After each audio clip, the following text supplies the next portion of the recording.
Like sometimes you can be overly excited. This guy's very excited. He's very gung ho. Yeah, about very like, passionate. I'm going to prove myself. Yeah, I'm going to learn how to do weddings in 3 months. Yeah. How long has it been?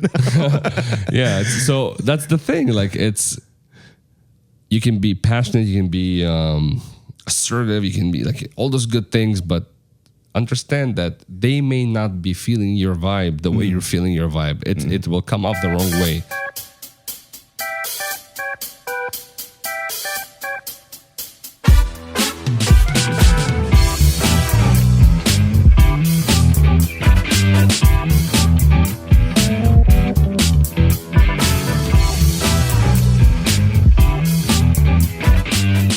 How's it going, everyone? Welcome back to another episode of The Clever DJ with Ilya. And Nino, welcome back, guys. It's great to be back. I'm back from a vacation. My sister got married. I actually was going to just ask you, man. Yeah, how was your vacation, man? 25 days away on the beach, wedding. The DJ was amazing. Oh, nice. Yeah. A lot of ethnic stuff or everything. Everything? Everything. It was just like, that guy really knew what he was doing. It was just very impressive. And I thought, I'll be like on his case. Hoping that he's not going to screw up the wedding. And he made a couple mistakes here and there with some things, but he was a very, very good DJ. He was solid. Very solid. That's good. Solid guy. All of the vendors, my sister is so... Yeah. I saw the pictures, man. They're fire, man. Yeah. They're fire. Great pictures. Thank you. Yeah, it was amazing. It was an amazing event. And she's just very, very organized. Mm-hmm. She knows how to throw events. She knows how to organize trips. So obviously her wedding's going to be amazing. Yeah. It looked amazing by the pictures and the videos and stuff you showed me. Yeah, man. So another special episode. For the Clever DJ. What's new? So today, this is an episode that I think we should have done a long time ago, but I think it's coming in the right time. It's okay. Yeah. How to build a healthy relationship with your mentor and just other business partners. So let's say somebody who took you on, like Nino took me on. There's other people I started working with throughout this journey of mine as a beginner for the last couple of years. And then there are other people that were on my level, and I had to build a relationship, a professional relationship, and also a friendship with them. Mm-hmm. Where are the landmines? Where are you shouldn't have stepped there. Careful. You shouldn't have said that. Yeah. Like, what should you say? What should you not say? How should you behave? What is too much? Sometimes people are very, very free and easygoing, and it can really... That's me. It can really bite them in the ass. Yeah. And sometimes they're very careful, and then that can bite them in the ass because they're not their true selves. Exactly. Yeah. So there's just so many things about this topic, and we're gonna get into it right now for you guys. Yeah. So let's start with the first point. You take it. Well, as a beginner DJ, with your mentor, you need to watch and follow instructions very carefully, and you are really, really good at that. And especially in the beginning, mostly in the beginning. Yes. I can see you're trying not to say that, but I know. I kind of went my way after the first few gigs. Be very attentive. Step back and see how things are done with your mentor, right? Because every DJ does things their own way. Now, the final product may be the same, but everything's done differently in different ways altogether, right? So just make sure that you just listen and don't just do things like how he wants it done, pretty much, right? So do things the way he wants it done. Yes, exactly. Exactly. So made a little joke there earlier, but the way it started with us is obviously big opportunity for me. Someone with 20 years plus is taking me on and is promising to teach me everything I need to know, taking me to all these gigs. I get behind the scenes. Here's all my music. Here's this, here's that. And I don't want to lose this opportunity. So I'm completely. Usually I make jokes. Usually you were very careful at the beginning. Usually I'll say whatever comes to mind. But I was not myself for the first 3, 4, 5 gigs at least. I noticed that. I was very timid. Yes, sir. Yeah, I'll do this. Yeah. Do you need help with that? And that's how you should be. Yeah. Very.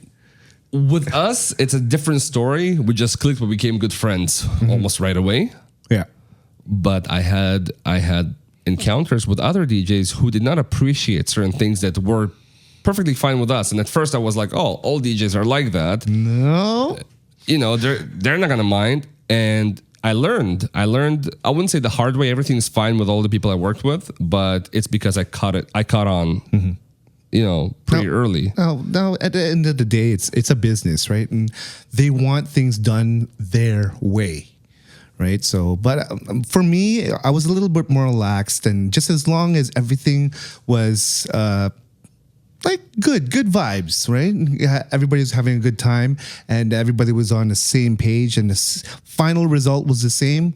I'm good with it. Here's an example. I wasn't sure I was going to say that, but I'm just going to say it. I'm going to fall on the knife, on the sword, whatever you say, whatever they call that. Yeah. I remember at least on 2 different occasions, I walked up to a table and I asked them either what song they wanted or something, whatever it was. I'm very good with people. It's very easy for me to get the response I want. So I was very confident when it came to that.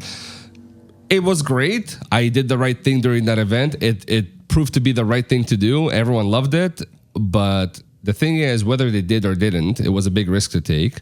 Most DJs or any business really won't appreciate you going as a trainee and speaking to the clients they're yours. You never know what for us what's this guy gonna say to these guys, right?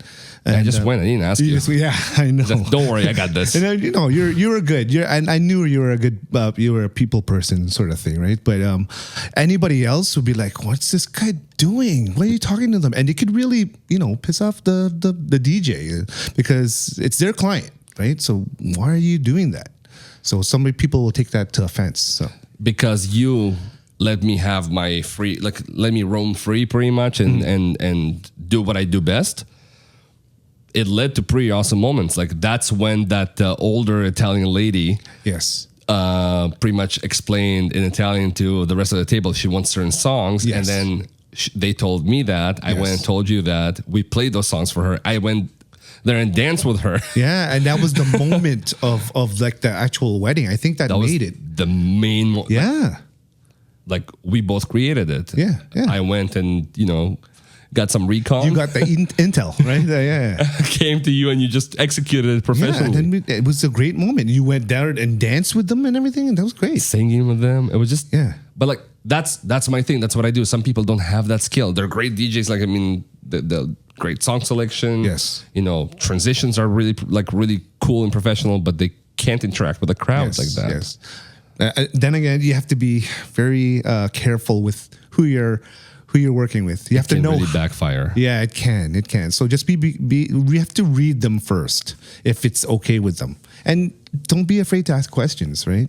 That's the next point. Sponge everything you see. Ask. Wow, you wrote a lot, and ask lots of questions when you have one. Take everything in. Yeah. Yeah. What I mean by sponging everything is just watch and just survey everything, right? You don't have to understand what they're doing at the time. Maybe you don't, right? But as you're watching, you just get to know this is what he's doing. Okay, this is the outcome. Okay, oh, that was cool.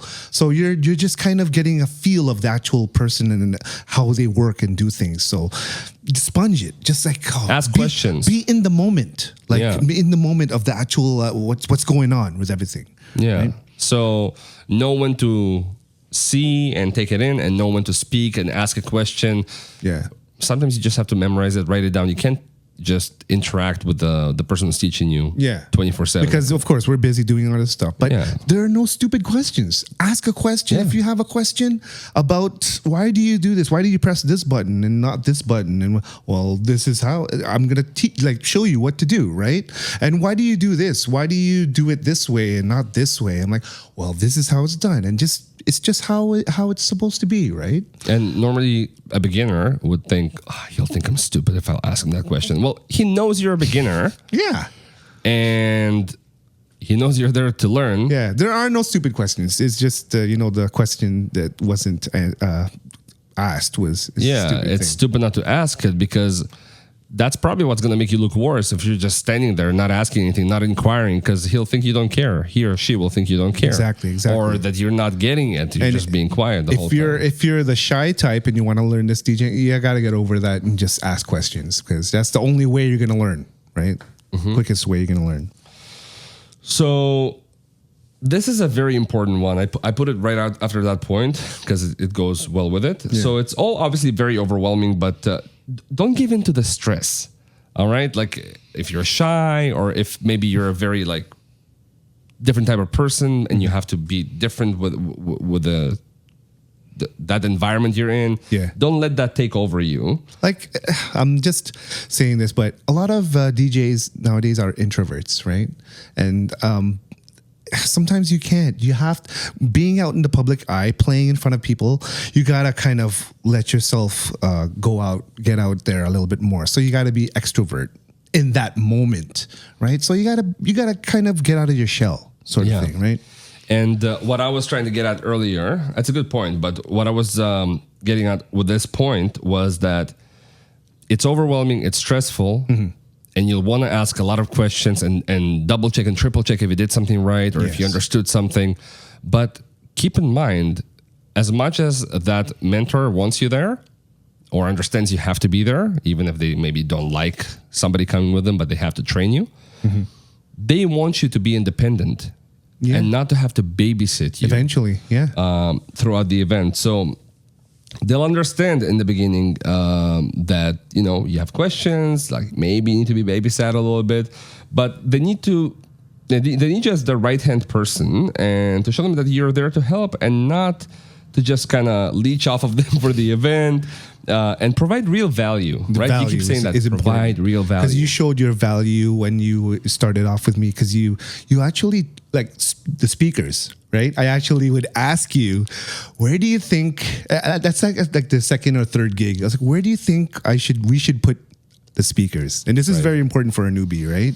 So how did you feel when I asked you that? So that's one of the, I don't know, maybe I don't remember correctly, but I don't think I ever came forward and said, hey, the speaker should be here, or hey, let me put that speaker over here. No. So you went and asked me. You gave me the chance. But it would have been better if gig 2 or gig 3, I just opened up the stands and put the stand here, start setting up the speaker. You'll be like, okay, I didn't have to ask him. He knows. He saw me doing it a couple of times, right? So when you asked me, I was like, I probably should have done it so you won't have to ask me. That's the first thing that went through my mind. Yeah, if for me, but for another person, another DJ, it might go the other way around. You kind of some of them don't even like you touching. Don't touch my equipment yet, right? Yeah. I know you don't know where to put anything, right? Yeah. But again, gauge who you're with. Exactly, it goes back to the first point. Yeah, are they friendly? Did you build a special connection with them? Like a relationship with them? Maybe they're your friends already. Yeah. Right. Yeah. Maybe.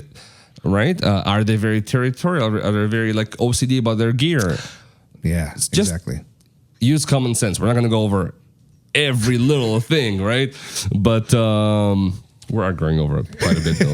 But it's okay. This is an episode on its own. Yeah. So this could be just that one point could be its own episode. Yeah. And I just honestly, I realized that you're already gonna ask me more questions, so I started rushing through like, what else is he going to ask me? I'm going to come up with the answer ahead of time. Because I wanted you to learn, right? I'm there to teach you, and you're there to learn. So I'm like, okay, I got to make sure this guy knows what to do, like for next gigs, right? So he shows value. And yeah. So then, at the end of the gig, I go home and I'm thinking, okay, so today we did this, that. I just made mental notes. Some things I even written down. And I was like, next gig, I'm going to make sure I do this by myself, that by myself, because I already saw you were comfortable. And you did. Yeah, you did. You set up the speaker stands. I'm like, oh, okay. This guy knows how to open. A lot of things were like opening the speaker stands because people do that reverse. And like, I had some experience with the AV work. So, well, you have value there. You know. Right. I liked that you were impressed when I started handling the wires and like all the gear, and you're like, okay, so he knows what he's doing. But the odd time I would like connect it to the wrong input, and it happened. It happened even recently. It happened. It's okay. It's the way it is. Yeah. So and you know what? I didn't write it down, but that's something really important. I remember connecting something really incorrectly one gig. And that wasn't enough. Then I did it again the next gig. Remember? Wasn't with you, but I told Jay, by the way, I did it again. Yeah. You know what was the main reason? I was on my phone or I was doing something else. You're distracted. You weren't fully there. Yes. Right? So it's like a new driver who's like texting while they're driving. I'm not saying anyone should do that, but if you're brand new, probably focus on the road because you don't have much of that skill of that multitasking, right? Again, it's just being in the moment, being there, present, right? Yeah. Same thing with like anything really. Multitasking, like like you're doing something, you probably should do only that. Yeah, right. Exactly. Especially if you're there to learn it too, right? Yeah, it's kind of not very. It's disrespectful to be on your phone or whatever doing something else when you're here to learn from a mentor. Yeah. So I remember I was even like kind of showing you my screen in the beginning, so you'll see that I'm either making notes or taking videos for you, whatever. So you'll know I'm not just messing around. Yeah, I know. So that lasted about 3 or 4 gigs, and then we just like really hit it off, became very like almost like very close friends right away. Yeah. And but it's not likely going to be the case for every person, right? Yeah. I had another mentor who, I've gotten to know him over the gigs and everything in one of the venues. So we already had some sort of like relationship. Yeah. But he was more type A personality. And when we were working, I could tell that he's like bossy. I'm like, okay, he likes being bossy. I'll let him be bossy, right? Like I'll let him, as long as he respects me and, doesn't overdo it. Of course. I'll let him be boss man. That's what he wants, right? I worked with another actually a female DJ.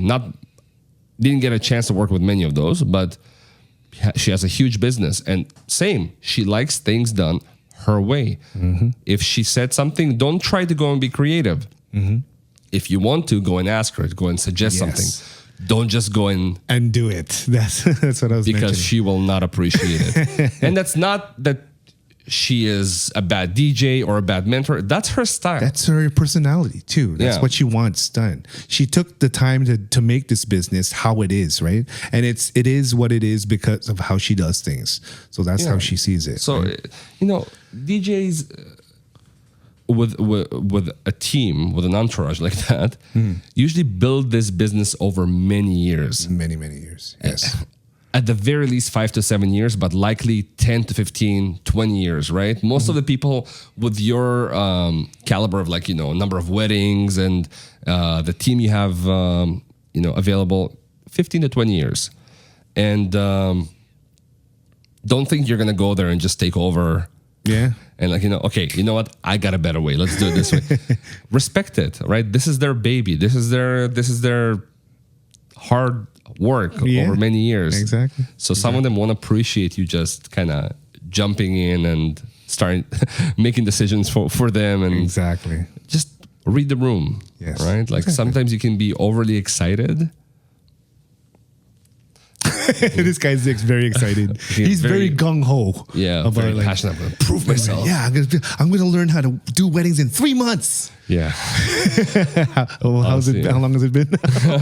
Yeah. So that's the thing. Like you can be passionate, you can be assertive, you can be like all those good things, but understand that they may not be feeling your vibe the way you're feeling your vibe. It will come off the wrong way. So there's no one size fits all. No, it's different. Read the room, Yeah. understand who you're working with, build a relationship. And for those who can't really read people, it's hard for you guys. You know what? Too bad. That's a very important skill in this industry. So work on it. Work on it. It's just like reading a crowd. You're gonna have you want to learn how to DJ, right? Number one thing is to learn what they want. So you're gonna have to read the crowd. And to give you a tip, and not kind of like that's too bad.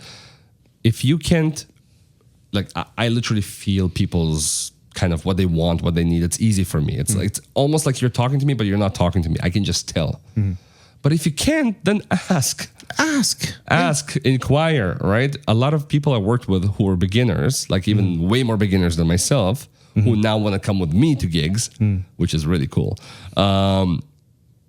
They're just quiet the whole time. And I feel like, are they like bored or something? And then at the end, they're like, oh, sorry, we didn't want to bug you. I'm like, you should have bugged me. You need to bug them. Yeah. It shows that you want to learn, right? And you're there to learn. Right, so we're not going to get bugged by you bugging us.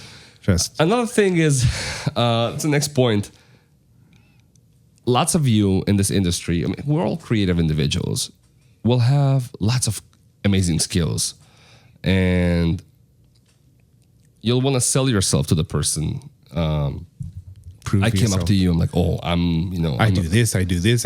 Well, I just told you I'm a beginner producer. I'm sure I can help you. I didn't start telling you I play guitar, I play piano, I sing. I didn't tell you all that. I said I'm a hobbyist, beginner producer. Like I know it well enough that I can support your business and maybe teach you something that you might not know. I'm not sure if you're a producer, but I would love if you taught me how to DJ. So, and that's actually what got me interested, because you're thinking of producing, like teaching. And you like that. And I didn't know that about him. That wasn't my skill of knowing people. I got lucky, right? And it was a very good area to take a shot with. Yeah. And it sparked a conversation that I was, and it's, it rolled into this sort of thing, right? Our situation, our relationship right now. And actually, normally I'd be very happy to tell people what I can do, because I just I wouldn't say I'm arrogant, but I'm just happy to show my skills. And I wasn't like that with you. I was very careful to slowly show you my skills and what I can do. And if let's say if I screwed up something small during a gig, then the next gig I will show you something I can do that you didn't know that I could do, right? So always have that leverage. Don't sell yourself right away with everything you can do. Use that. Have a few things up your sleeve, right? And don't overwhelm that person. That person already knows you want to work with them. All right. If they'll need you, if they want you, they'll have you on the team. So we already went over the not taking over someone's business. So I had that incident with someone. Yeah. So recently, I told you about it. Yes. She kind of became very overprotective of her business. And she's like, you said you wanted to be partners, and you brought it up twice, and I don't appreciate that, and you misunderstood. I just wanted to subcontract you. And I was like, what is she saying? She completely misunderstood me. What I told her was that I just wanted to partner in such a way that she said she wanted to do certain things in life that she couldn't, because all of her clients, her DJ business, were consuming her life, and she didn't have time with the kids or anything else she wanted to do. So I said, hey, how about I help with those areas? It's still your business. I'll just get more experience, right? I like our relationship. the way we met through another DJ, through the other DJ I was telling you about.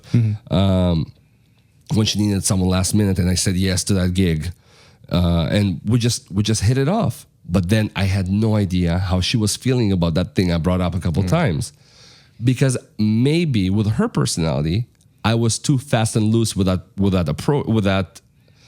that offer. He understood me right away when I offered that to him. You knew exactly what I meant, and you liked it, right? I helped you with certain things. You weren't upset about it, unless you didn't tell me. No. Okay, but with her, she took a very kind of strong stance, and like, hey, don't think you can take over my business, my baby. Yeah, but again, I spoke to her, I explained to her what I really meant, and she understood. She apologized. She said that, she's been, people tried to piggyback on her.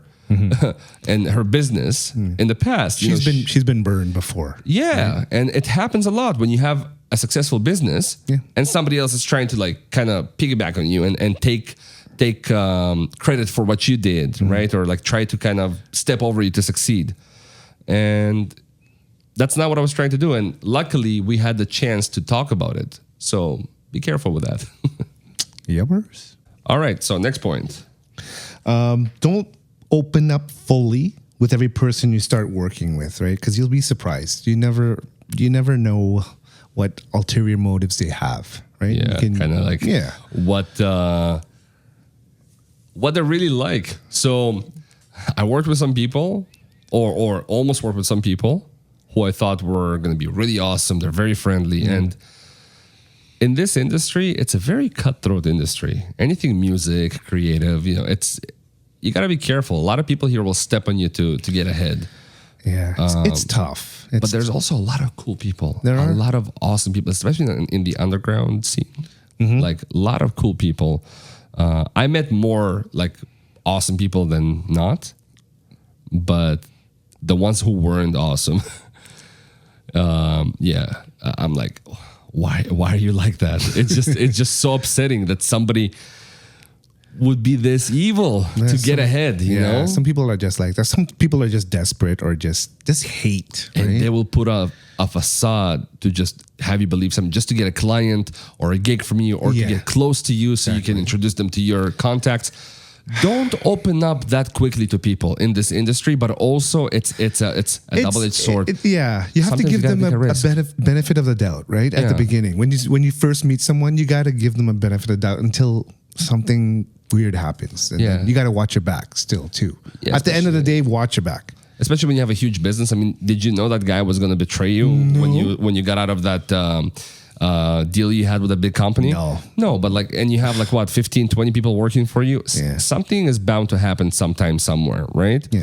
So whether they work for you or somebody wants to join your team, and do what you're doing together, and maybe expand with you, just be careful. People are not always what they seem. Yes. And this is true to really everything in life. But right now we're speaking mostly about DJing. Last point. Just kind of to close this off. I know we spoke about it. I think we did. Yeah, we did. But again, learn who's the person that you're working with in depth. Right now, that person is your gateway. If you're an absolute beginner, or a stepping stone, pretty much, in foot in the door, right? Yeah, that person said they'll teach you. That person said they'll get you gigs. That person said that they'll hook you up with some stuff. Make sure that you are not just kind of wasting their time, and they're really there to learn. You never know when they're going to replace you with someone else, because maybe you're not cutting it. Maybe they just need to build the team quicker, right? So it's nothing personal. Make sure that you bring value. That's extremely important. You care to learn too, right? And that's a very good thing you wrote. Be transparent. That's number one. You were transparent with me. You told me that you didn't know anything about DJing. Well, you had a controller, but you said, I'm willing to learn. I'm not getting this. I'm not understanding. Yeah. What I was trying to say was I didn't know beat matching. Yeah. Back then. And in the beginning, I wasn't too transparent. I I don't know your personality. I had no idea you're such a jokester like myself. But yeah, like as soon as I became who I was, Yeah. right? In this case, it was great. Same with the other DJs who don't have, your personality or like the way we mesh so great.